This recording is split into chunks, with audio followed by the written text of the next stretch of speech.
first of all, it's a great question. And like you said, there's a lot to this headline, and there's the Aldi side, and then there's the non-Aldi side, which is what I think, A&M's getting at. So I'm going to tackle that. I'm going to try to tackle this off the top of my head in two parts. First, I do want to cover the Aldi side, because I think that's the important part of the headline for our listeners. And then I'll get to the C&S side, which is what, A&M's asking about. So first, what stands out to me is how smart this move is from Aldi.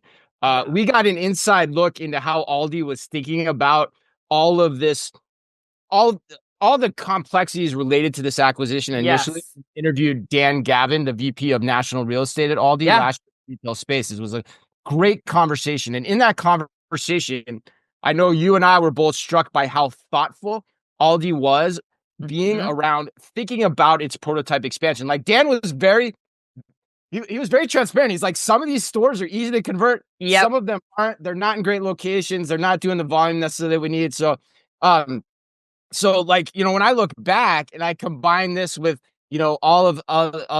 all these growth plans and how underpenetrated they still are in some of these markets, like it seems like a really shrewd move to divest what you don't want to have anymore. So, so I see this headline in total as the makings of a retailer that will scale by doing what it does best, which is leveraging the prototype that it knows that will work, right? And so we talk a lot about retailers like trying to push water uphill. This is the exact opposite of that, which is why I think it's something you've got to watch. So it's a testament to all these overall value consumer propositions. So now back to the question at hand, the put you on the spot question from our friends at the A&M Consumer and Retail Group.